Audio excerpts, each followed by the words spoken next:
Welcome back, everybody. Today, I've got the legendary Jeff Greenberg and the powerful Tina Morris with me. Wow. Oh, yeah. Well, you guys are. And what I'd like to do is just talk about how we met, and then we'll get into kind of. Oh, that's cool. Sure. I love that moment. That was a great moment. Well, it might interest you what I remember from it. So I was with Kamala Harris's Detail. I was given Tina's contact. She was doing a podcast here a couple of years ago. And so I show up. I'm looking for Tina. I have no idea exactly what we're doing. I see this beautiful building. Tina gives me the tour, and I'm like, holy crap, I love music. I'm not a musician, but I love it. And dealing my security thing, and I see Jeff pull up, and I go, hey, man, do you mind moving the car? I just kind of I didn't know who you were. Right. And you're like, yeah, no problem, no big deal. You moved it. And you're like, hey, what's going on? I was like, I'm, with the Secret Service, Kamala Harris coming in. He's like, and you were like, oh, that's cool, man, cool. And we're just talking a little bit. He goes, hey, can I get you some coffee or something? I was like, dude, I'd love some, because I think it was early for me. And you went and got a cup of coffee. We chatted for a minute. You're like, all right, man, good luck on your thing. And I go, Tina, I was like, who is that guy? I'm thinking like you just kind of work here, whatever. And Tina's like, no, this is his building. I'm like, and he's just cool and chill like that, because that's not something I'm used to when dealing with owners, CEOs, whatever, people who are powerful in their industry. Oh, geez. I'm not used to dealing with that. And so it just, and ever since then, though, we have been good friends. And you gave me your card. You said, call me. I mean it. And I did. And ever since then, every time I came to LA, I've tried to come over here and bring my friends, bring my kids. Tyler, you became an instant friend because of the way you handled yourself. Can I just say Please. Because you're the boss, you're leading this thing. And by the way, there was a movie, The Sting, with Robert Redford. And anytime they were going to do a scam on people, they touched their finger to their nose. Uh-huh. And it was meaning, okay, let's pull the scam. And it's a great movie. I tell everybody if they want me to shut up, you just do the same thing. Never. But so here's how it occurred for us. This is one of the coolest stories. I completely forgot about it till I'm sitting here. So like one day we're here and there's always interesting things going on. This is a 1920 Masonic temple. It's a 3-story building. I don't even have an office here because every room in this building is a studio. Yes. But so there's a scouting thing. We get location scouts here all the time. Yep. But these people look like they were the USC tennis team. They were all wearing shorts and just young, cool kids. Uh-huh. And they're scouting, and they're finished with the scout. I know what's going on. I think Tina's taking them through, right, Tina? Mm-hmm. And there's no way, I don't know what this is, but okay, I think we're going to come tomorrow. And they say, can you tell us what it's for? And they went, no. Mm-hmm. And we went, okay. So now. Well, we get that all the time, though. Yeah. It's like, we do. Oh, I have some and we very don't care. high profile, and I can't say who it is. But then it usually turns into somebody who, is already here. Yeah. And it's kind of annoying because it's like. And they walk in, they go, hey, Tina. And you're like, hey. Yeah, like, hey. Well, so here's how this went. Yesterday, you know. Real quick. And again, here I go, probably talking too much. But so now. Ms. Harris had been here a few months earlier. No, it was a couple of years. Oh, a couple of years. It was during the first. We had a great time with her. I got to tell you, I found her to be engaging and beautiful and sweet. I mean, she was really a delight. And we chatted and stuff. Now, all of a sudden, there's like 60 big black SUVs down the street and 50 highway patrol motorcycles. I'm going, holy crap. Well, the first thing is the day before the scouting session. You scouted, you know, and then you were like, well, what about that studio next to the Moroccan room? Can we have that? I was like, no, I told you everything's booked. And you're like, we'll see. And then we had a big meeting with the fire marshal for the Grammy party. So that was like the big stress, the day that the podcast was. And it was so funny. You scared the receptionist so much. I really tried not to. I get this phone call because I thought the biggest stress would be clearing, for the fire marshal. And I get this call, Tina, the Secret Service is downstairs. He's asked for you. Yeah. And then she texts, she goes, hurry, I'm scared. So I walked downstairs and then it was you. And I was like, oh, it's you. Yeah, it's like, you know, and you're like, all right, jig's up. Like, yeah. So now, let me just finish this part of it because this is the coolest thing of all. So now in walk 6 or 7 Secret Service people. You can tell they're wearing suits and, you know, they probably got machine. Who knows what's underneath, but you can tell. And then comes Ms. Harris, who looks and sees me and goes, hey, and raises her hands and starts to walk towards me. And I went, Madam Vice President, I think it's best if you go with your entourage right now. Do you remember that? Yeah, I do. And these guys were blown away. I don't think anybody's ever done that before. No. And so, I knew this was all about business. It wasn't about giving hugs and stuff. Yeah. And let you guys go do your thing. And I thought that was really cool. It was very sweet. She wanted to come say hello. Yeah. But you guys were serious. And the one thing is, if you don't ever experience Secret Service in an operation like this, which was we do everybody here. We've had, every probably celebrity on earth with security and whatever, but this was a little bit heightened. A little different. It was a cool day. And I think you came to me and said, man, thank you. That was one of the coolest things ever to send her back with the entourage. Yeah. Because I imagine, because of who she is and her personality and everything else, it could sometimes be like herding a cat. Yeah, we were talking a little bit before we started, but certain politicians are, when they're not being recorded or being watched, they're very personable. Yeah. Engaging. Not all of them are like that. Some of them are, I'm too powerful. I'm too busy. I don't have time for anybody else. But she was never like that, and she loves to hug. Which when you're working in a Secret Service capacity, we don't like that. Do not go hug somebody. That was a really that was one of the most fun moments I've ever had here. Now we've also had, Jesse Jackson, who he came downstairs and we got very friendly with one of our receptionists while they were honoring him upstairs, which is nice. Apparently, he's a man that still appreciates beautiful ladies, and nothing wrong with that.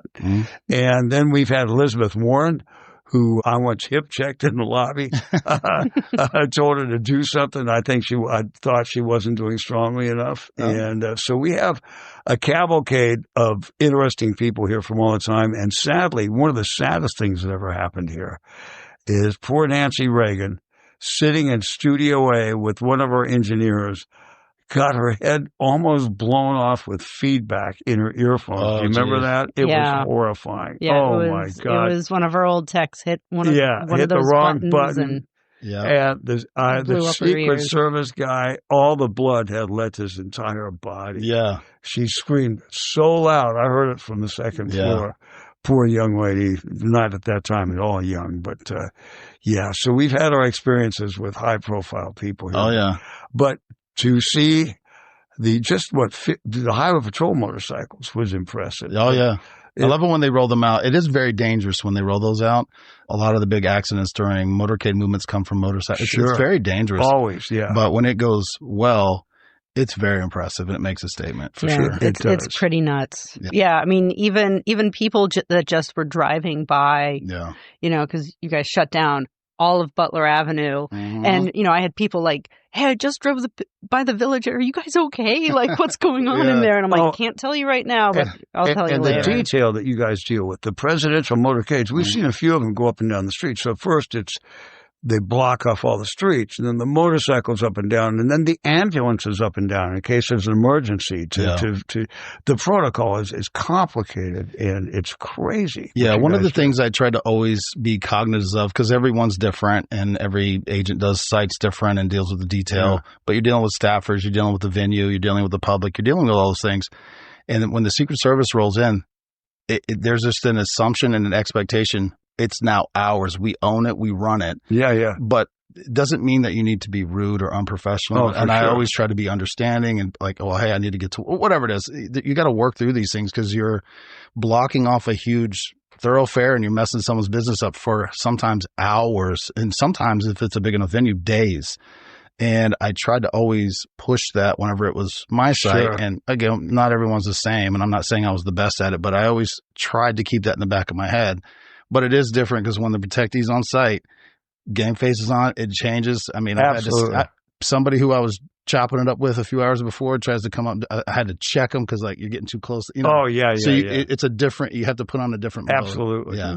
But you all look like the day before during the scouting. I thought this could be the USC tennis team. I mean, it was like you had no idea. Yeah. It was really cool and well done. I must say, I was really impressed with everybody. Well, so, I appreciate bravo. it. Yeah, it was great. It. Yeah. Oh, Tina, let me ask you this, because for you, again, you were coordinating all of that, and I'm not just saying that one event, but what is that expectation? Like, how does that make you feel, that expectation for whoever's coming in, high profile or not, and you having to deal with the staffers and the security, and then you have to deal with we call them protectees or maybe the talent, whatever it is. I mean, gosh, I mean, we try to treat everybody the same, you know, when they're coming in here, just because when they are coming in, you know, they've got that expectation of being able to come and do their job. Yeah. You know, so yeah, I mean, it's just, it's, you know, it's stressful just to make sure everybody can have their golden moment, whether it's a podcast or a vocal session or movies or a whatever, string session or scoring session. You know, I mean, the stakes are so high for so many people coming in, whether it's like a you know, like a new artist that's like, oh, I've saved all my pennies. Yeah, I'm trying to do this. You know, I'm trying to do this. Well, actually, that's I'm sorry, I'm getting no. This is how this thing goes. Yeah, it must be. Well, how does it feel when you're dealing with a new artist as opposed to an established artist? Because you're making their dream or their fantasy or whatever it is in their head come to life. But do you see a difference between the new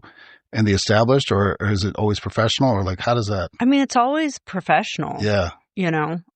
Yeah, I kind of think it's just, you know, it's the same importance, just kind of scaled bigger. Yeah. But that, you know, like that person that's just coming in for a vocal session, they've always dreamt of doing a vocal session with like the tracks that they did at home. Yeah.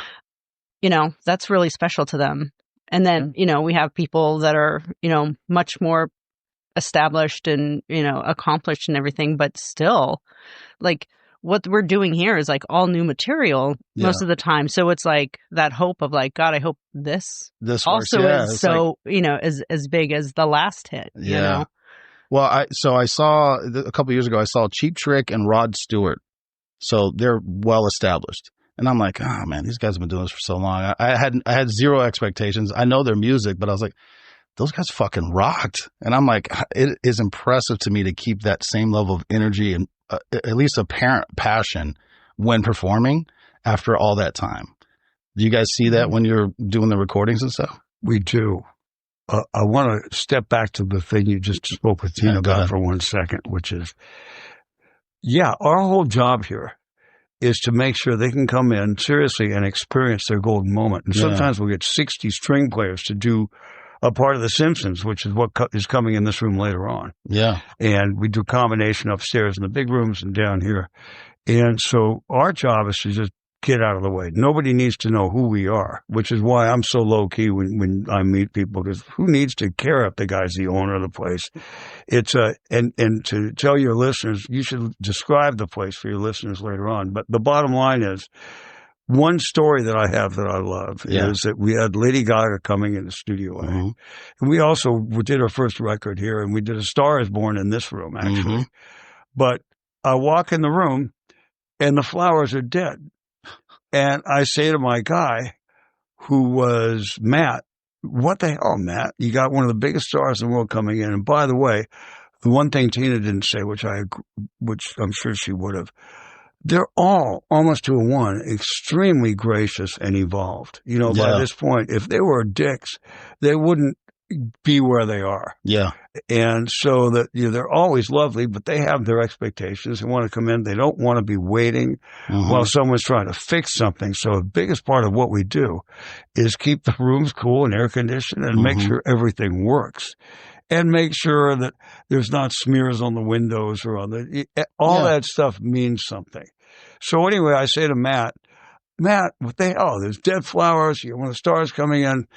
Oh my God, Jeff, I'm so sorry. Let's get some flowers. We got some flowers in there. And then one of the greatest ass-kissing gestures I've ever seen in my life, Matt sends a note to everybody in the studio and he goes, Yeah, I really disappointed Jeff yesterday. I really let him down. I had Dead Flowers for Lady Gaga. Why doesn't everybody make a suggestion how we can make the studio better? Yeah. Now, who can think of a better way to kiss ass than that? I mean, come on. So somebody said, we need curtains against the mirror in Studio D. Somebody else said, we need to really clean the railing going up to the third floor. I noticed it was dirty the other day. And Vanessa, our engineer, said, I want a pony. In the studio? No, she just goes, I want a pony. That was her half-ass, smart-ass suggestion for that memo. You should say Vanessa, our very smart-ass engineer. The next day, she's one of our senior engineers at the time, and one of the first female engineers we created here. We've had a lot of them since. Yeah. So the next day, she's in Studio A getting ready for a session, and suddenly you're in the control room, and you're getting ready for a session. Why are the lights out in the live room? I could see her yelling at her assistant in the room, why are the lights out in the live room? The assistant goes and turns the lights up, and the look on her face as her brain is trying to process the sight of me standing in the live room with a pony was unbelievable. I've got pictures of it. Oh, that's amazing. Yeah. So we love that stuff, but our whole job is to be sharp and out of the picture. Nobody needs to know who we are, sincerely. Fair enough. And, and I think that's what we do. We really do want to make the space for these people to come in and feel comfortable and hit that note the right way and be able to put down a great performance. And it's really fun when you see it happen. Yeah, and so we're going to backtrack a little bit because I do want to I like to know a little bit more, or I know some of it, but upbringing, what got you into what you're doing and what you do here. But one thing to touch on here, what I learned is you guys customize space for different artists. If they need room to twirl around while they sing, or they need a super, super sound room for bass or guitar, or whatever, like you can customize all the different studios, which is always very impressive. But Tina, we'll go your direction first. Can you just talk about kind of executive summary version, upbringing, what got you into music, and then this role specifically? Right. Okay. Really quick. I love it. I know. Gosh. Oh my God. I know it's a lot. Just started out, piano lessons when I was really little. Discovered Guns N' Roses. Yeah. Decided needed to play guitar with my best friend. My best friend was like, "Hey, my uncle's got some drums. I'll play drums." So we, started a band. Really got into, playing guitar. And when college came around, and also I was also a ballet dancer. See, I didn't know that. There we go. I love so I was very heavy into ballet and really did, went on tours with youth ballet companies and everything. We went like Romania, Bulgaria, Russia, Poland, stuff like that. And then when it came time for college, I decided to try the music industry instead of the ballet world because I figured it would maybe pay better than maybe gentler on your feet, I'm sure. Gentler on the feet, gentler on the body. I felt like I had already done all the ballet that that I could, and went to Berklee College of Music and walked by one of the studios and just fell in love with the console that was in there. It was an SSL 4000G. Yeah. And I just looked at it and went, I need to conquer that. I need to learn how to do that. So applied to the recording program, got in, and then like my junior year started interning at a studio, stuck there until they closed. Yeah. Went to another studio named Q Division, and I started like teching, started doing post-production, started, engineering sessions at Q Division, and also worked for the Blue Man Group for a little bit. Oh. And I love it. I love learning stuff. Yeah. So I was just kind of like getting my feet wet in anything audio and recording, but also at the same time playing in bands and stuff in Boston. And then finally, 9 years after graduating and living in Boston, decided to move out here. Yeah. And, try my hand at the music industry out here before I started having kids and stuff. And I walked in to just have a tour. of this place. Yeah. Was it already like this, or was it still being worked on? No, I mean, it was pretty much like this, and I walked in just for a tour because I was like, I'm an older engineer. I'm just going to check out all the studios so I know if I have a vocal session or whatever, where to go. Yeah. And I walk in and Jeff was at the front desk and he said, "Welcome to the Village." Yeah. Well, how can we help you? I was like, I'm here for a tour with Brooke, the studio manager at the time. And he goes, "Oh, are you new in town?" "Yeah, just moved." "Oh, great. Where did you come from?" "Berkeley." He goes, "Go upstairs. I'm interviewing you right now." He already knew. Yeah. And so he's like, "Well, are you looking for work?" And I was like, "Yeah, I just got here looking for work and whatever." And he said, "Well, would you be interested in work, starting as a runner?" I said, "Yeah, you got to start at the bottom, That's right. work your way up." Yeah. And he said, "Well, you seem a little, like you just got married, in different words, you seem to be adulting already. Why are you okay with minimum wage being, starting as a runner?" And I said, "Well, I've got other side gigs, like I wire, I tech and whatever. And I've already, got a couple of gigs under my belt here." And he said, "Oh my God, you're a tech." Calls the tech down. Yeah. Meet with the chief tech, Steve. And I walked out of a tour, without a job, without a resume in hand, which was kind of crazy. How long have you been here since then? Since 2006. So that's amazing. Almost 19 years now. Do you remember that day, Jeff? I do. And are you done, Tina? I think I'm done. Yeah, I think I'm sorry. done. Yeah. But I mean, then I just, I was a runner. I was a junior tech and just put in all the hours. And then finally, when Brooke was leaving, Jeff said, "Well, you've done all the jobs at the Village. Would you be interested in managing?" And she's been a great manager. So when I can confirm, when I took the place over, it was a failing studio. There's a long story about that. But the bottom line is, this was the time in 1995, which seems like yesterday, for God's sakes. It's been 30 years I've been here. And I did it at the request of a friend. "Can you help save the studio I grew up in?" Her father started this place. And that's another whole great story, probably another whole podcast. But the bottom line is, the one school, so if you hire a kid to be an engineer, they're usually, out of a lot of schools, technicians. Yeah. So they're sitting at a keyboard behind a piece of glass or a recording console. They could be like MRI technicians, or something like that. Berkeley, you have to be a consummate musician and audition against thousands of other kids just to get in. That's what I was talking to Nick about. Yeah, I had no idea until I started talking to you guys. Except for Nick. He just slid in there. But no. And so this is what we do. And it's the one distinction that early on, I think, saved our ass, because there was no chance for the studio to exist from the place I found it. It was like over with. But the girl was really cute. And like every cute girl I met, I said, "Okay." And she just became my friend, like every cute girl I ever met. I've had more kisses on the cheeks than anybody in history. But at any rate, we got here, and it was like we started calling people, and she came with me. And we said, "Hey, we just took over the Village Recorder with the Rolling Stones and Fleetwood Mac did their music." And they said, "Oh, that's our parents' music, man. Forget it." And I went, "Oh, my God, we're dead." So realizing that if we had people here that spoke the language of music and other stuff that happened too, kind of was the distinction that set us apart from all of the other studios in town. And so everybody here is like a mind-blowing musician, except me, who played French horn at Fairfax High School, and that was it for me. I got beat out of the first seat by a girl named Zora, who I still would like to light on fire somewhere. But at any rate, that was the greatest thing about it. And like Nick and like Tina and like Vanessa, who I described earlier, they're all amazing musicians, besides being unbelievable engineers. And the science of audio engineering is a deep science. It's not like just turning on your iPhone and singing into it. Yes. I think that's something with my caveman Neanderthal brain. You just think music, mic, guitar, whatever, but then you realize, like, those boards, to me, those are sexy as hell. Not to make it, sexual, but you see it and you're just drawn. You want to, like, I don't know, you just want to start pushing buttons, but you understand, like, this is what it takes to make music.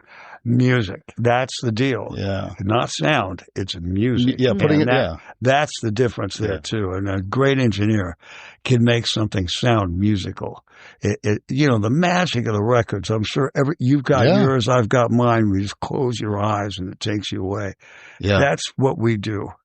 Well, see, I guess that's what it means to me, because like I've been doing this podcast for a little bit now, and cops that tell stories and people that I've talked, they remember there's either the sound that they heard, like anguish or whatever it is, but also they'll hear a song or a score or something, and it will bring them right back. Oh man, so it's fascinating. Isn't that fun? Yeah, it's amazing. It really is.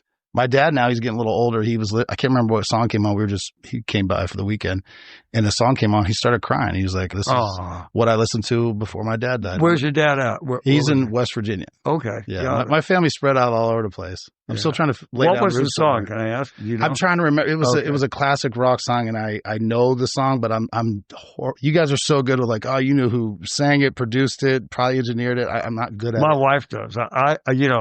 I'll hear stuff. Who is that? Oh, really? It's so dumb. But I've done that even with stuff that I've worked on. Yeah. Where, I think we were like driving to Toronto or something. And I was like, God, why is this song so familiar? Yeah. And my husband went, it's the Sheila Divine and you recorded it. And I was like, right. Okay. Oh, that's why I know that one. Well, Jeff, can I do the same thing to you? I know you've had a storied career, but just kind of like a synopsis on. I'll try to do this really quick. Because I know you now. I don't know. Yeah. So my dad had a chain of women's clothing stores. Yes. And I was standing in front of big, tall boxes of sheer women's blouses, hanging them up, and watching the box not go down ever. So, oh my God, I hated it. And my friend called me up, who was a cool guy. I was a dork. And he said, you want to come to a music festival? I went, okay, this can really age me. Yeah. But we went in the back of his Ford convertible with the most beautiful girl I'd ever seen in my life. She scared me so bad. I don't think I said 3 words to her all weekend. Yeah. We went to the Monterey Pop Festival, and I saw Jimi Hendrix and Bob Dylan. And it was this magical festival where the cops did have flowers in their hair. I was like, oh, my God. Yeah. And the Young Who, every time Keith hit the sticks, they go 50 feet in the air, and everybody else in the band is up whacking their guitars and flipping each other off. It was the most exciting thing I ever saw in my life. And then he came and said, do you want to manage a band? And I went, oh, okay. Yeah. And we walked around telling people, hey, we have a really good band. We put them in a house in Laurel Canyon. We rented a house, and they sat around playing acoustic music. It was the bass player from Steppenwolf and then 3 other guys. Yeah. And we said, can you help us? Everybody came, and they got in a bidding war. We got the biggest deal in history. This is going to be I'm going to try to do this really quick. We wound up getting the biggest record deal and going on tour with all over the country. The riots, the 68 riots, they were following us around. We went to Cleveland, there was a riot. We left L.A., there was a riot. We went to Detroit, there was a riot.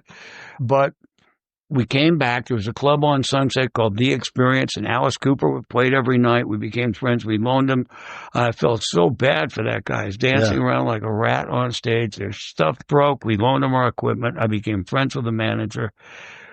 This con man read about our huge record deal and became friends with the band and my partner, and now became part of the management. His name was Ron Levin, and he was the guy that went on to be killed by the Billionaire Boys Club.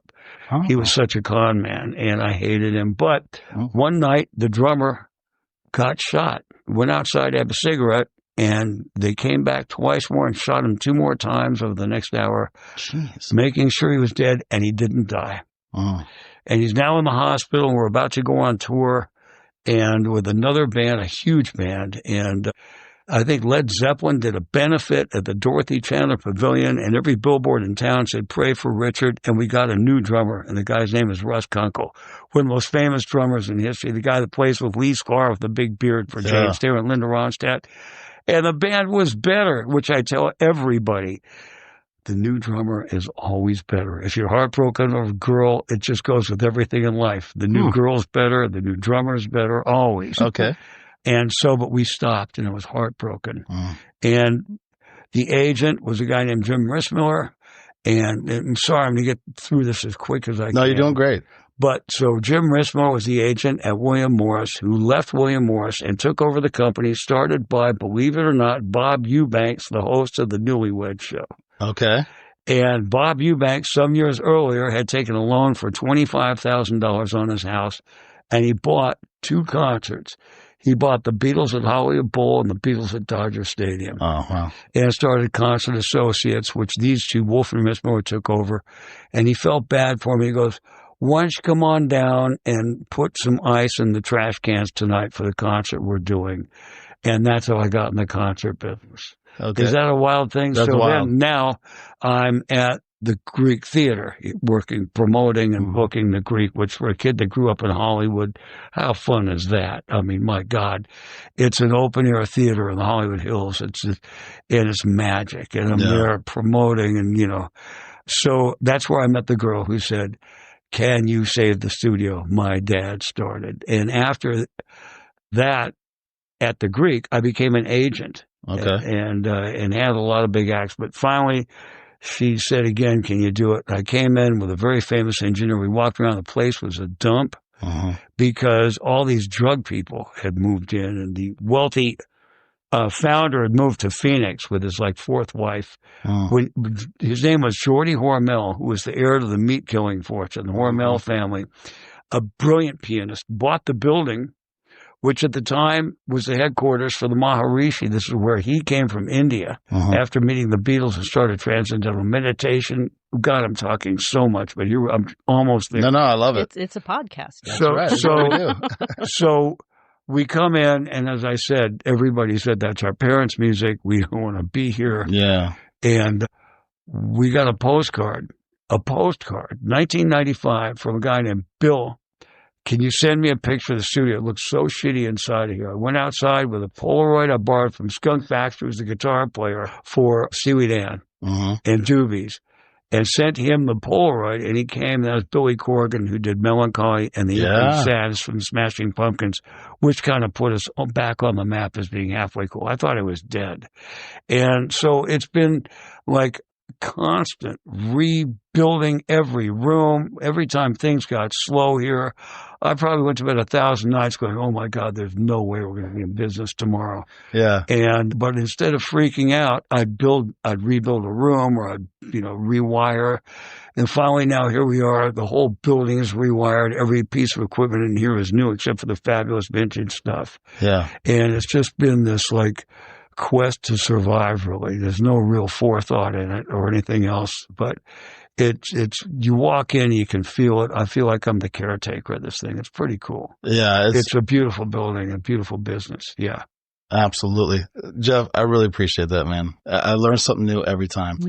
I feel like you have to tell the your night at the Greek with Nureyev story. Oh, that's a great story. So I love that story. Let's get it. Oh, okay. So there's a lot of stories. I want to talk about Smashing Pumpkins, customizing rooms for people. We built a chicken coop for Buckethead upstairs in the auditorium, which is a huge chicken coop because he claimed he was raised in a chicken coop, and they'd played around him. Yeah. He was in a chicken coop with stuffed chickens. But so at the Greek, now I'm going to make an admission here that, if you look at me, you probably know this, but back in the day, I did drugs.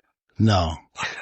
That's why it makes me laugh when you say you were a geek, because you got the rock star persona. Oh, my God. I was such a dork. I mean, I really was. I was just a god. I hated myself. I had freckles and red hair, and I had these rolls when I sat down. It was disgusting. At any rate, so at the Greek. Yeah. Rudolf Nureyev, who's a very famous ballet dancer, a formerly Russian ballet dancer, who's a star in America, is on stage. And I don't give a shit. I just want to go upstairs and hang out. And my parents are in the audience. And it's all these old people with wigs and hairdos. And it's one of those nights where it rained a little bit. And now you can smell the wet hairspray. And I'm thinking everybody's going to bail out. Yeah. Nobody moved. And for the last 4 months, we had a family of raccoons in the proscenium building. And the proscenium building is where the stage is. Yeah. And they're eating wires, and they're biting piano wires and stuff, and we can't find them. Huh. We've had exterminators in. Where are these now? So the proscenium is the opening to the stage, and on the right side, if you're in the audience, where the proscenium building comes down and touches the stage, and behind that would be off stage on either side, is an electrical hatch. And now I hear the audience as I'm walking to my office, because the rain thing is over, and I hear the audience going, ooh, whoa, ooh, and I go, oh my God, what's going on now? And I walk out. And I look, and in the spotlight circle with Nureyev is a raccoon, and he's following Nureyev around the stage. That's amazing. And the audience is flipping out. They thought it was all part of the show. Well, no. I mean, it couldn't have been. Well, maybe it could have been. I don't know what they were thinking. I don't know. I don't know how trainable raccoons are. At that time, they were all old people. Yeah, who gives a shit what old people are thinking about? So... As a matter of fact, we used to drive up to Santa Barbara to get drugs and stuff at that time. And there was a bar at the Montecito Inn Hotel. And we used to stop for drinks, and we called it the Wrinkle Room, because people were probably as old as you, not even me at that point. Oh, wow. So now at the end of the show, Nureyev gets a bouquet of roses, as ballet dancers do. And he walks over to where the opening, where the raccoon came out, and puts the roses down in front of the electrical hatch. Yeah. And out come 3 other raccoons. The mommy and the baby raccoons all come out on the stage. They're looking at the roses. They're looking at Nureyev and the audience, and even me. I had tears in my eyes. It was one of those special moments. Thanks for making me tell that and talking too much, Tina. No, it's an awesome story. It's a great story. We got, and people always ask me, and you too, about great stories here. We can't really think of things. I mean, when you're asked, you can't remember the stuff. You know how that is with you. I've got some, because this is one of the ones I want to. We're in Studio D. We were on that couch. Yeah. It was during Robbie Robertson's memorial. Oh my God, you were here. I forgot about that. With my son. Oh my God. And I was super excited. I got to meet Jackson Browne, Martin Scorsese, Leonardo DiCaprio, a bunch of other people. Yeah. And I was fascinated. But we sat on that couch. Yep. And you told me an amazing story. Tell me. About how, I'm hoping we're good to talk about it, where somebody was trying to steal your car. You got shots fired. God. You want to hear that? Well, you don't want to hear that. I do want to hear that, because you told me that story, and I said, Jeff, I'm going to start a podcast. Jesus. And you said, if you start a podcast, I will be on it, and I will tell that story. So now I'm calling it. I'm calling it in. God. So okay. So the same girl whose father started the studio and I were friends again. Just friends. She was so beautiful. Oh my God.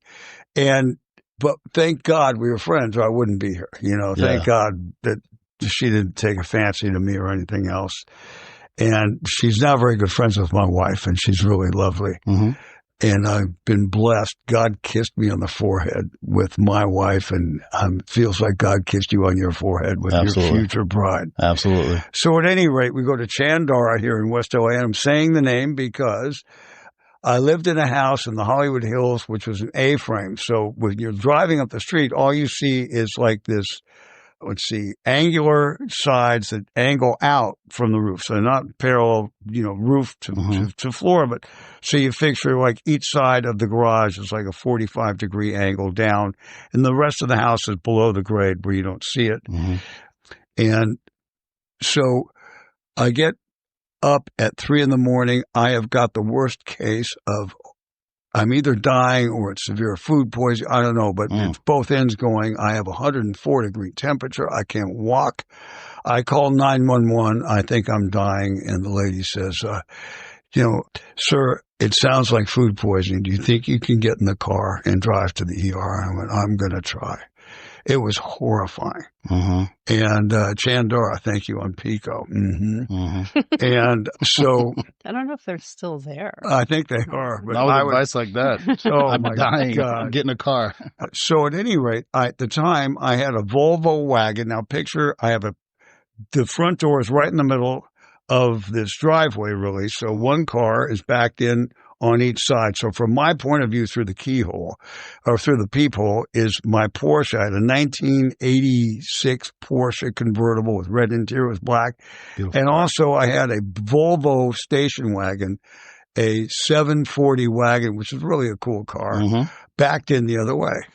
And I hear something, and I peek out the window, and there's a guy working on the Porsche, pulling tools out of his belt. The door's open, and I call 911. Someone's trying to steal my car. I've got to get to the hospital. I'm really sick. Can you get people out here? Such a crazy story. And they said, sir, we're really busy. It's like, I don't know. I'm just, stand by. We'll try to get somebody there. Now, it seems like time has stopped. Yeah. I'm running down to the toilet. I'm coming back up. The guy's still working on the car. And 2 days before that, my brother, and I was not a fan of guns since my drummer got shot, which I told you about, gives me a pillowcase. Jeff, I'm going to Europe. Can you hang on to this? And it's his gun. Yeah. And so I go down, I open the pillowcase. It's a .357, which only has 5 rounds in it because the barrel, the bullets are so big, and a couple of speed loaders, and it's loaded. Cool. So I'm a genius, and I'm going to just open the door and say freeze, and they're going to run away. Yep. And so I open the door, and I'm crouched down Hawaii 5-0 style, and I go freeze, but the word freeze suddenly becomes, and now I'm hearing, and stuff is hitting me, and I feel it. And this is my thought. Can I curse? I have been. No, please. So I have been too. This is how long this thought takes, and I swear to God, this is real time in my brain. Yeah. Oh, fuck. Yeah. They're shooting at me. And now cowboy genius Jeff covers his eyes with his left arm and with his right arm sticks the gun out and starts shooting. Bang, bang, bang, bang, bang, click, click, click. Now I'm empty. Yeah. Pancake down the stairs. Sure, they're going to come in, trying to jam the speed loader into the gun. And the next thing was these 2 old LA cops come in. You should have killed him and dragged him in the house. And I'm going, oh, my God, this is worse than that. Yeah. It was the weirdest slow motion, horrifying thing. So what it was there was a guy in the middle of the street just aimed at the front door. Waiting. Who, as soon as it opened, started shooting. Yeah. The grouping was just off my left shoulder, which the cop said his gun just twitched to the right as he was pulling the trigger. Yep. And he emptied a clip. So there was a bunch of penny-sized holes on the redwood front of this house. Oh, wow. And there was the Volvo, which had bullet holes in the visors, in the headrests, and the stuff that was hitting me was the rear wiper assembly that they blew out the rear window and they shot through the car at me. Oh, wow. And so by having a gun and opening the door, I somehow miraculously didn't get killed because I should have. That's a dangerous place to be. Unbelievable. Now, the long part of the story, I don't know how much time you have. No, go. Now, 2 years later, I get a really cool Porsche from Peter Morton. It was a 993. It was silver with black interior. Oh my God, I love this car so much. And I walk out one day, or that night, I remember waking up and opening the louvers in my downstairs bedroom because these boat houses are all around this little valley in the Hollywood Hills. Hendrix lived in one in the 60s. And I hear these birds going, wah, wah, and I'm up and open the windows to listen. And the next morning I wake up and the car's gone. Oh, they were letting you know. There's a whole other part of the story, but there's that. And so I'm freaking out. And that's when I became friends with the LA cops down the street. We're on the same street as the West LA police station, which is the largest precinct, I think, one of the world, 65 square miles these poor guys patrol. Yeah. So I became friends with the auto theft detail, and they call me when we found your car. Oh, my God, thank you. No, actually, sir, it's just the fender. It's just the numbers. They're all numbered. We found the fender of the car. I get a call from the U.S. attorney in Memphis, Mr. Greenberg. Wow. We'd like you to come down and testify. We found your engine, and apparently the wife or the girlfriend of the thief found my wallet and sent it to the FBI because he screwed around on her and she wanted to bust him. This is a great story. So now I get to see where Elvis was born. I go to Graceland. I never got Elvis. I didn't care for Elvis that much. I even did a show with him, but as a promoter at the Forum, but it's Elvis. At that time, it was the fat Elvis. I didn't get it. Yeah. But then I went through Graceland, and then I went through Sun Records on the government's dime, and they're playing the music that he was listening to as a kid, and I got Elvis finally on the government's dime. Yeah, yeah. So now we're in the courtroom, and this U.S. attorney is this guy who's like James Bond. He's like 6'5". He's built like a brick, and God knows he's probably been in war zones and shit like that. Who walks in? The thief is the same guy that was trying to steal my car. It was one of the two guys that shot. Really? And I say, could I have a word with you outside? And I tell him the story. These are the guys that shot at me. He picked me up by my jacket and put me against the wall. And he goes, listen, if you say anything about that, if you ruin my case, I'm going to have every person you've ever met and your entire ancestry. This is the prosecutor? Yeah. He put me up on the wall. Oh, my God. So and you're the victim. I love it. I couldn't say anything. Man. And so that's that gunfight story. I'm sorry it's so long. No. It's good. That's it. And so the deal is, I am a combat vet, but I'm just not a very good one. You survived, though. By only a miracle. Well, sometimes that's all it takes. But you telling that story, so cop brain in me, never want to be in the doorway. You were, and then you were talking about how the girlfriend turned it in. Yeah. I can't tell you how many criminals are in prison by their girlfriends. By a jaded ex. Oh, my God. It's like... You see a distraught female walking into the precinct. You're like, oh, someone's going to jail. I love that. Yeah, you know what? I love it. And these, men are stupid. Oh, very. And in fact, and this is a really quick aside. I've been talking the whole time. My wife is in the 48-hour shows, all those shows, and it's always these guys. Well, I guess there's nothing to do but kill her. All these husbands, it's always the husband, and it always seems like that's the right idea. There's a guy in L.A. here named Scott Peterson who is still in jail. He goes, honey, wake up. I know it's weird. I know it's Christmas Eve and it's freezing out, but the fish are running. Let's get in the boat. We're going to go out fishing. Yeah. Remember that guy? Yep, I do. Yeah. Well, bad idea. He wasn't that bright. Well. But on every one of those shows, it's always the husbands, isn't it? It never fails. It's a very common thing, yeah. Yeah, so Tina, be careful. Yeah.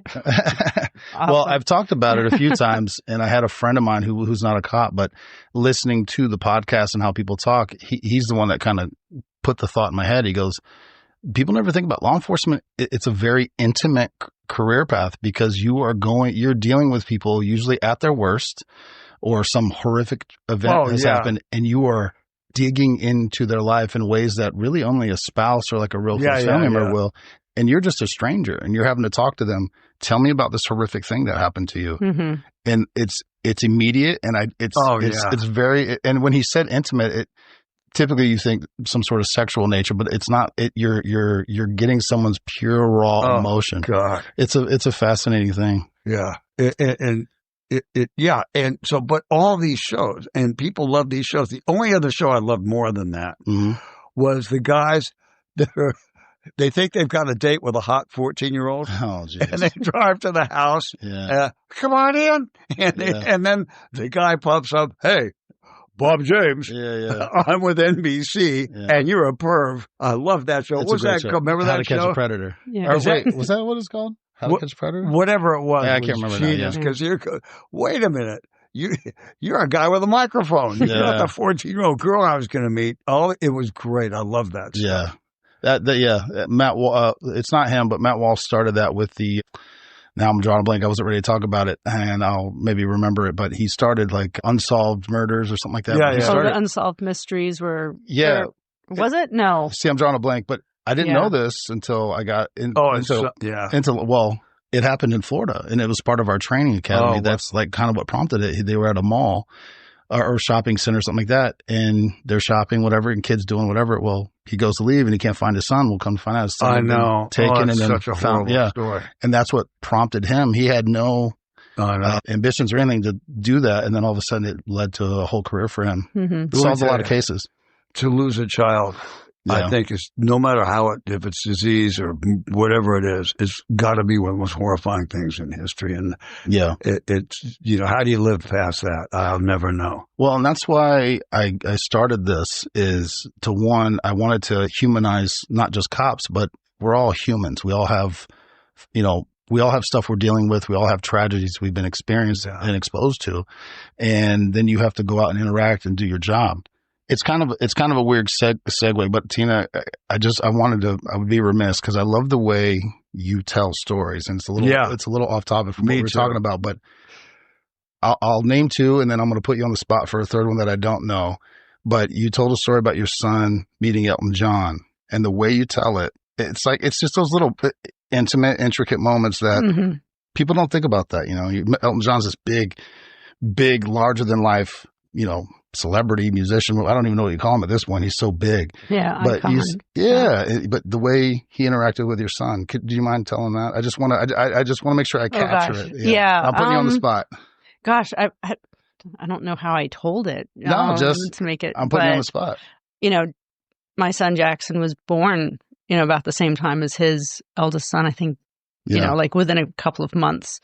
And so, I always, Jeff has always been kind enough to let me bring Jackson in whenever, like when he was a baby, it was, quite often.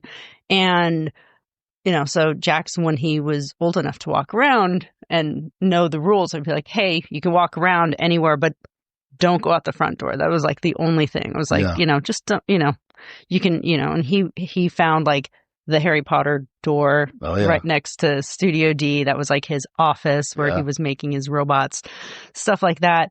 And then, one day I was like, oh, I'm just going to go and check and see where my son is. Because usually he'd be up at the front desk with, the front desk girls or, up in the kitchen watching TV or whatever. And I walked around and I was like, hey, has anybody seen my kid? Yeah, I was like, oh my God. Yeah.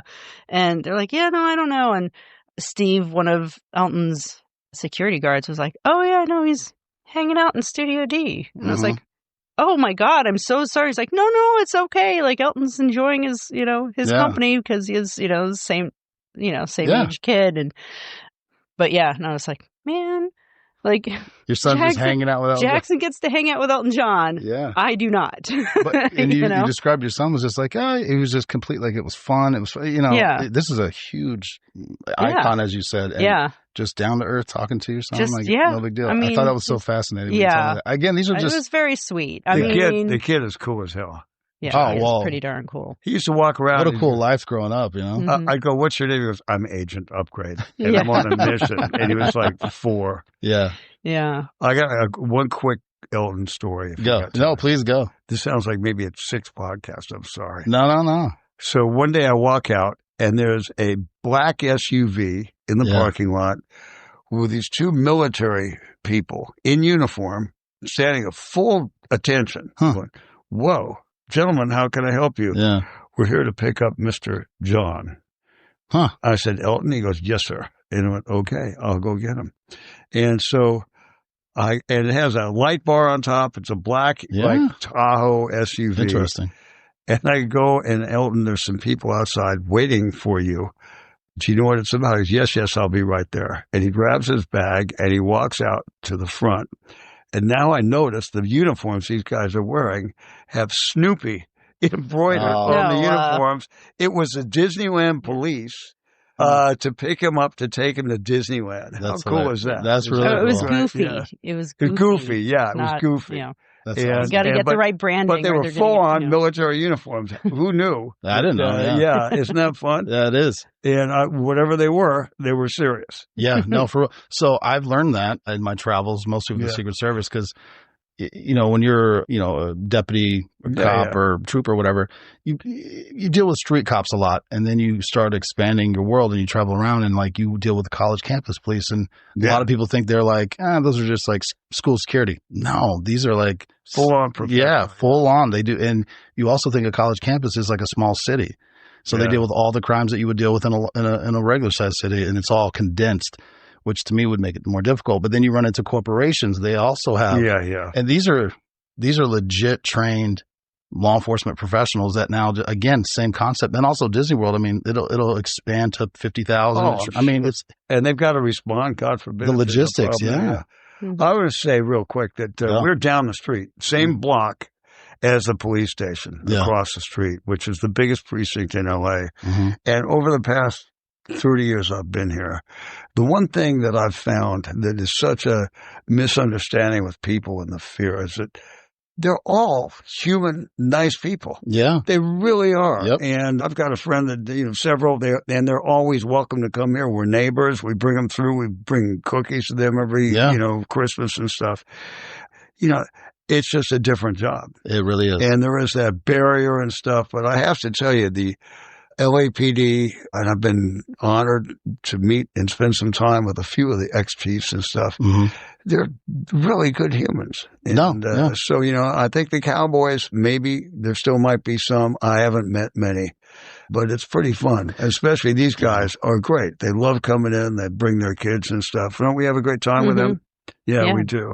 Well, I'd be remiss if I didn't touch on it, two things actually, but law enforcement, it expands, right? And I used to hear stories from, we call them old head, like lieutenants that have been doing it for 30 years. And they're like, yeah, back in my day, you graduated high school and you're like, hey, I want to be a cop. They'd hand you a badge, a shotgun, and a book of, criminal statutes. And be like, good luck. Don't get in trouble if you shoot anybody, call me. And they would tell stories like they'd clear bars out by shooting a shotgun shot through the roof. All kinds of wild stuff. But that's kind of how it started. And now it's become a profession, but you have this commingling of new law enforcement and young people too. Young people and old, and you're having this emergence of experiences in the way we used to do things. But that's a whole nother thing. And I actually have a few episodes on technology and how. I can't believe how cool this is. I'm telling you, it's been fun, and there's just, and the more I talk about it, the more I don't realize how much is encompassing of law enforcement. But go ahead. Oh, you remember when the captain came down to tell us they had a dangerous package in front of the police station? Do you remember that? And she came down just to tell us personally and just to kind of stay in it. They blew it up. It turned out to be a lunchbox full of underwear. So you remember that? She was really sweet. Yeah. So pretty cool. Yeah. So you never know. So I'm glad it was just underwear. But I'd be remiss though, because I was supposed to come out here in February, but you had the LA fires. Oh. And not to dig too much into it, but I remember I was immediately like, are you guys okay? And you were sending pictures from this building's like the fires are right there. Yeah. And I guess my question is, how did that impact not just the business, but the city, your employees? You said you guys are pretty much back in business pretty quick, but like, what was the experience like from that? Because I only saw videos and pictures. I wasn't here, but Tina, I'll go to you and then Jeff. Yeah. I think, we kind of joke like, oh, it's fire season again, It's scary, man. So, but it happens so often that we're like, okay, well, 405 is on fire. All right, just take the 101 instead type of thing. So I think, when the fires did happen, we did have a lot of clients in that were from the Palisades, and, at 10:30 a.m., we're up on the roof going, oh my God, all right, that's on fire. And a lot of people were like, oh, it's okay. It's probably just a brush fire. We'll get it out, whatever. So nobody really thought anything of it when it was happening, really. And then we did have a lot of clients go, oh God, I've got to leave. Yeah. We're getting evacuated. Oh, and it cleared out our whole day. Like literally everybody left because they were getting evacuated. And then the scope of this tragedy was just kind of like unfurling in real time with us. And then just everybody just kept on canceling. Hey, my house burned down. Can't come in. Hey, I'm evacuated. I'm going to, but I think, for us, it was right there. Yeah. And then, the Hollywood fire that was in Runyon Canyon, that's where half of our staff lives, so like it hit very close to home. Whereas about the roof and stuff too. Yeah. It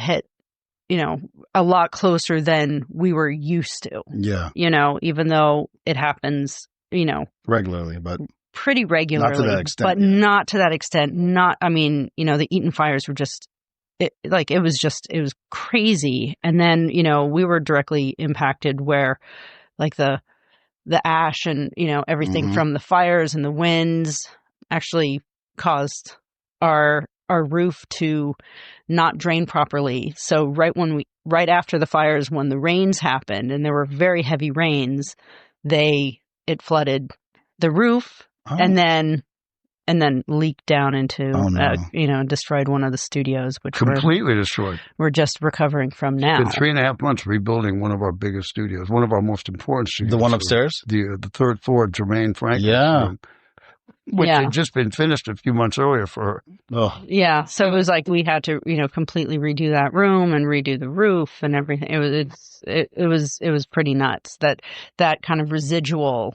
Yeah. And we have a lot of people that we brought into the studios because their studios were burned and destroyed. Mm-hmm. I drove through it the other day with a friend of mine that lives through the fires? Through the area that was burned. Yeah. I have to tell you, the amount of devastation, 12,000 houses. Yeah. And buildings and the Starbucks and Sunset and this old magnificent 1920s building. Mm-hmm. And then you go on the PCH, Pacific Coast Highway, where you see miles of it crossed the highway and burnt all the houses on the beach, but didn't just burn them.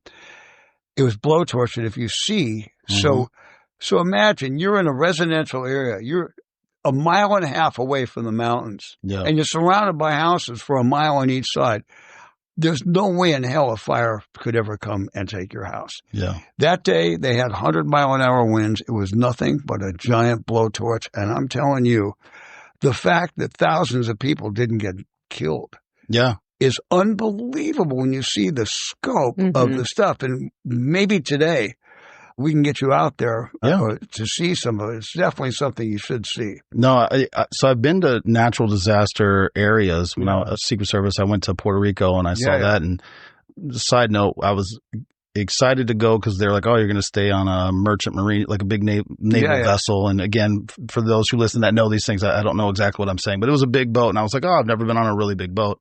Until I got on it and I realized everything's 5'5" and I almost took the top of my, my head off. I know. And then we were sleeping in the bunks and quickly realized 6'5", 300 doesn't fit in the bunk. So there's about 10 of us. We were just sleeping in the shower bays with a blanket. Nice. It turned out from being really cool to like, oh, this is not fun. But we were driving around the devastation and, people just say numbers, but 12,000 homes, like that's wild. And I lived in Nashville when I was going to school and we would get tornado warnings and I saw the devastation of some tornadoes, but most of my experience was hurricanes and blizzards, either in Florida or in New England. I mean, people die and, living in it is different than just seeing it on the news. Oh yeah, it looks pretty cold up there. It's like, no, you don't understand. Like you walk outside and you could die. Like that's some wild shit. It's unbelievable. They got everybody out. I mean, we've lost like 12 or 14 people, which is tragic. But when you realize the scope of I mean, just look at the burn area. How fast it moves. Just incredible. And just how fast everything it's scary burned. And I mean, jumping the PCH and everything. Like I was in disbelief because I was watching the flames from here. Yeah. And then Jeff called and said, hey, Mastro's on the PCH is gone. And I was like, I don't know. It actually is not. It's there. It's there. Oh, really? But Moon Shadows is gone. Oh, okay. Big time. But like, I was just like, I don't understand. And then you see the devastation. And it's like, wow. Like it's unimaginable. And even just watching like the Ring camera footage from the Eaton fire where it looks like the embers look like snow, like a snowstorm. It was insane. It was something that was just absolutely unimaginable. And the Santa Ana winds are something we all enjoy out here because they're warm winds that happen, as the air compresses and it, makes all the flowers, smell, the air smells great. But there's been fires, but nobody's ever seen anything like this. This is definitely something that's new.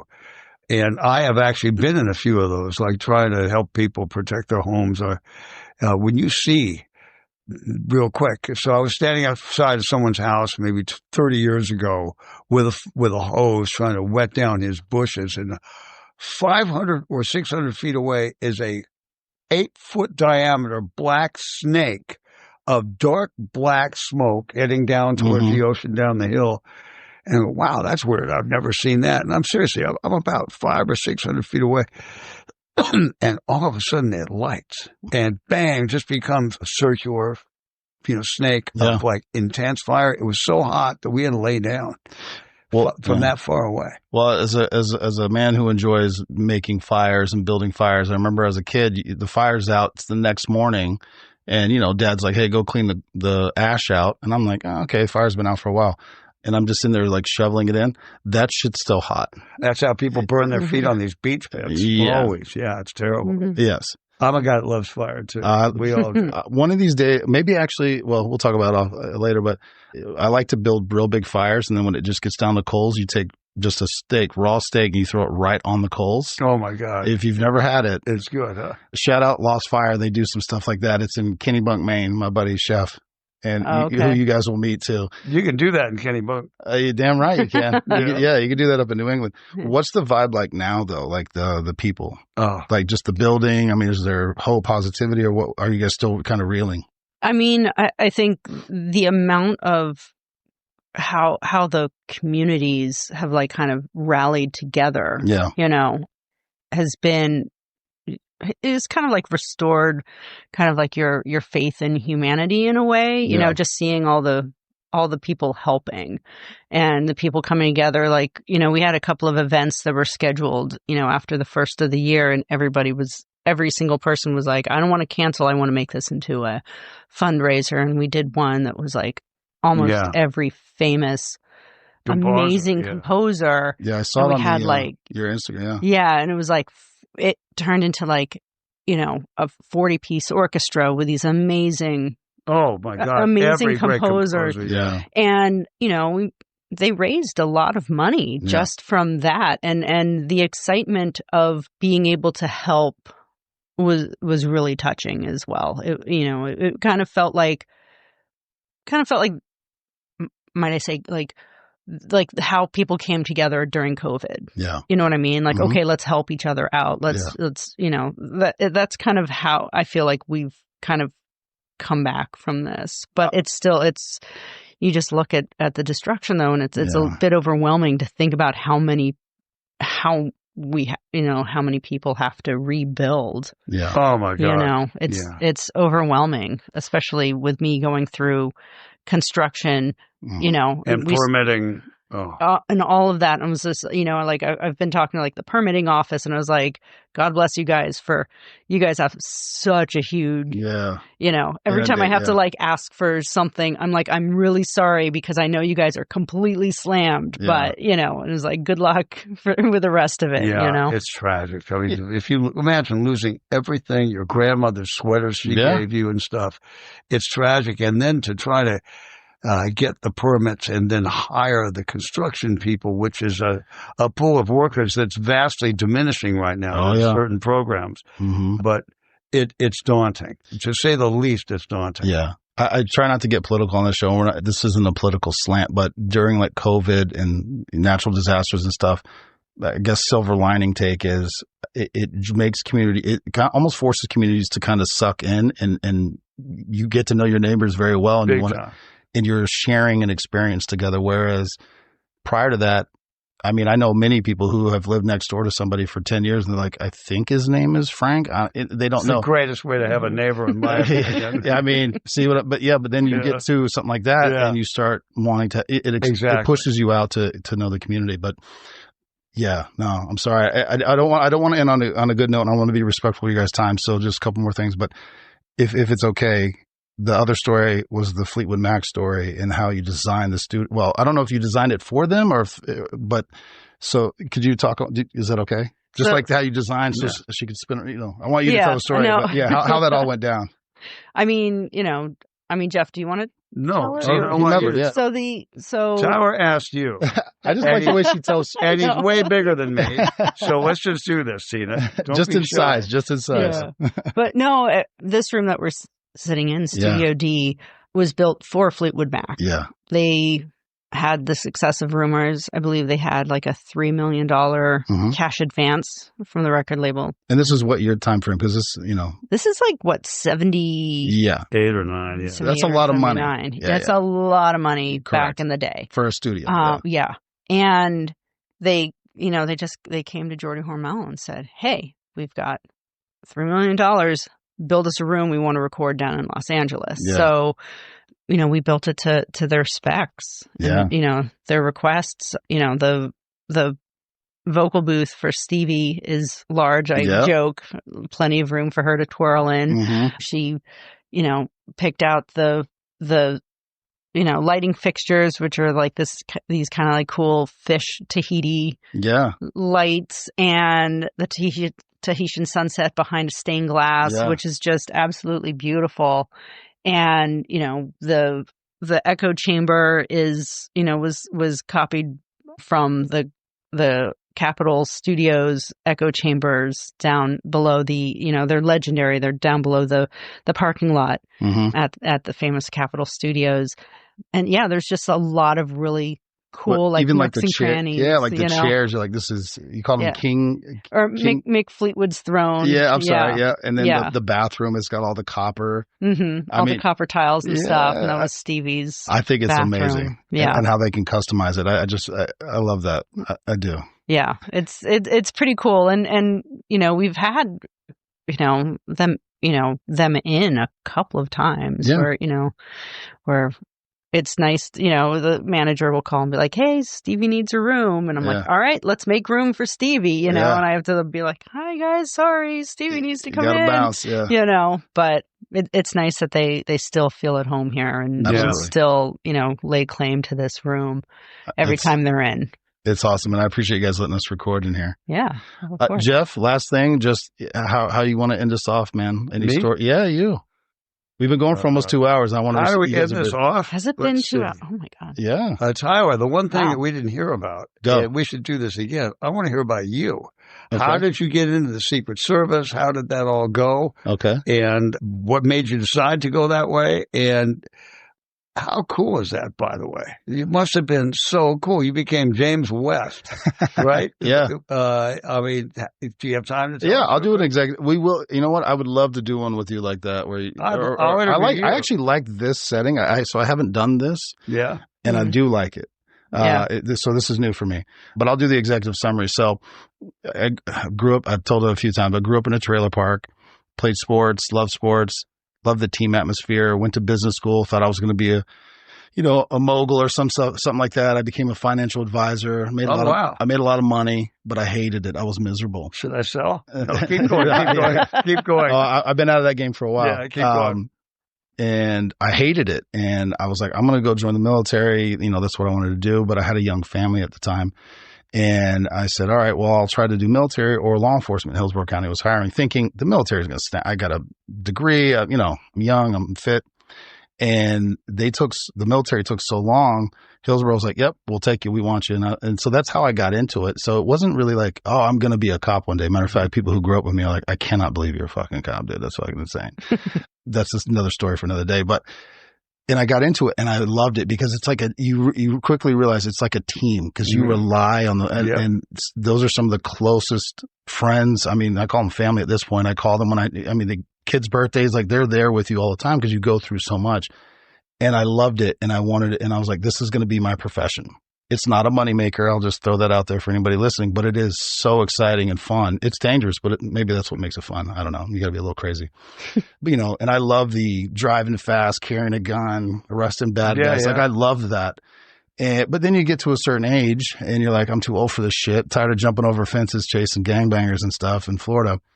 And there's a little transition where I go up to Maine. Again, it was mostly for family. I was a trooper. Loved being a trooper. It's very different. Oh, I loved it. I still have the big Smokey Bear hat. Yeah. I mean, I was probably 6'8". Oh, East Coast troopers hats are so buddy. Cool. Yeah. I still have it. And I like the bunny trail. I walked into a house one day wearing that hat and a ceiling fan smacked me right in the forehead, broke the blade off. And I mean, you're very tall when you wear that, but I got tired of doing a lot of cop work is nuance calls, domestics, and then traffic fatalities. And you can only do that for so long, in my opinion. God bless the people who can do that for 25, 30 years. And I was like, I want to be a Fed. I want to travel. Yeah. And in Maine, people don't realize this, but the Bushes, the Obamas, the Clintons, they go up either in Maine or right around the Hamptons. Yeah. That's Matt, but whatever. It's in the New England area. And so I started hanging out with Secret Service guys and I was like, I'm going to be a Secret Service agent. Crazy thought. Like, it's not a thought. I never met a federal agent prior to law enforcement. And so they hired me and they didn't lie to me, but because they were like, you are going to travel a lot. You need to understand that. And I said, yeah, that's what I wanted. They're like, no, you don't understand. And they tried very hard to make me understand. But until you do it, you don't understand. So like when you guys plan a trip, you say, hey, I want to go here. You plan it out. You buy your tickets, even if it's a short notice trip, but you have control over it. It doesn't work that way in the Secret Service. They'll call you on Wednesday night and say Thursday morning you're flying to here, wherever that might be. It might be New York, Florida, California, China, or no, I'm sorry, not China. Never been to China. Japan. You don't know. And you got to pack your shit and go. And you're going to be gone for 2 weeks and then you're supposed to come home. Well, sometimes you get rolled to another country or another state. And so then you go from saying, hey, honey, I'll be home in 2 weeks on Saturday to, hey, they're sending me to Detroit in the middle of winter and, I'll be gone for a month. I mean, these things happen. And then when campaign season goes on every 4 years, that's out the window. You might be on the road for 6 weeks. So, but it was very fun. It was very exciting.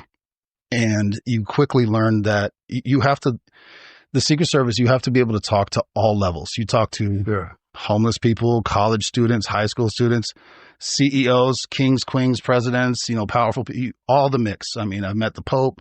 I've met numerous kings. And I actually met the Pope twice, once in the Vatican, once in Philly. And I say meet. I was in the room where he was. So let me just clarify. We weren't like hanging out going, yo, what's up, Pope? It's not like that. But you start meeting these people, and quickly I was like, they're just like everybody else. Some are nice, some are assholes. It is what it is. But it's always fascinating when and the other thing I learned overseas mostly, there's a lot of female, like people of power, like presidents, prime ministers. And depending on what country, they're called different things. And you start interacting with them, and you interact with their protectees and their service and their law enforcement. So I loved it. And it's something that I always wanted to share with my children to the extent that I could. And so I would just pump them full of stories about everything I was doing. So I wanted them to be there with me. And towards the end, that's why I brought my son out here. He was able to hang out here. It was Harris was coming out here. He got to see Air Force 2 and all, he got to he was like, now I will say this, again, my bunny trails. I wanted him to, because my kids both love music. So, and I'm still going to bring my daughter out. She's actually a little pissy. She couldn't come this time, but she has school. And I was like, I want you to see the studio. That's all I wanted. And you guys are very gracious. And he loved it. And he saw the Blizzard thing upstairs, the studios. And then you're like, oh, you should come tonight. And that was the memorial. And then we walk in and I'm like, hey, this is Jeff. And I'm like, oh, and this is Martin Scorsese. And this is Leo DiCaprio. And my son's like, who are you, Dad? I was like, well, listen, this isn't me. This is just this. Anyway, it fascinated him. My daughter's still jealous because she's madly in love with Leo. And she was so horrified that Alec got to meet him and she didn't. But for me, because in Maine, they were in a very small town, which I love. When you're raising a family, it was very important. But it kind of showed them the scope of the world and opened up possibilities for them. And so I've always tried to share that with them. With all that being said, my time at the Secret Service was amazing. I did a lot of cool shit. I'll bet. I met a lot of cool people. Some of it one day I'll be able to share more in detail, but right now I can't. But I just, generality stories I can tell. But what I will say is if you have kids and a family, it's very hard because you're living somebody else's life, whether you like them or not. Let's just phrase it that way. Mm-hmm. And so you start to get a little burnout. I got that. And there's a lot of guys, and kind of with the same thing as locals, there's old heads and the younger newer. Yeah. The old heads are like, this is how it's always been. I'm like, dude, when you were a field agent, there was 8, 9 protectees. Right. There was like 58 when I left. Right. Wow. And there's not that many more. You see what I'm saying? So it's just the grind. It's a hugely impressive accomplishment in a small club, a very small club. Yeah. Who've been Secret Service people. And I think that what a great accomplishment. I appreciate it. Done that. I think it's cool as hell. I do. I think that's rockstar territory. See, I think what you do is rockstar territory. I just serve coffee to rockstar. I'm always impressed with, because like one of my husband's best friends was in the Secret Service as well. And, you guys are just like very nonchalant about like what you guys do. Like it's amazing what you guys do. And every single, Secret Service person that I've met has been just the sweetest person too. But you guys do, you do swear to protect no matter what. Yeah. And it's Yeah, thank you for doing that. Like, seriously. Yeah. Try to look for bad guys in the crowd, man. You know, as a concert producer, my worst fear is what happened in Paris, you know, the Bataclan stuff. And you never know. And I think, you know, you've been in service. And so I have to say this. It's going to sound corny as hell, but please, thank you for your service, Howard. It's pretty amazing. And what you've done is amazing. And to get to know you has been a huge gift. Well, what a treat. What a treat. Yeah, I appreciate you guys' support, your generosity. It humbles me, and I'm very appreciative. What's your daughter's name? Alina. Alina, get out here, God darn it. We'll get you over to the studio here and put you to work, okay? Absolutely. She'll love it. She will absolutely love it. So I appreciate you guys. I think we'll wrap with that. Thanks. I look forward to doing more. Well, thanks for having us on. Great. Yeah. Perfect. Great.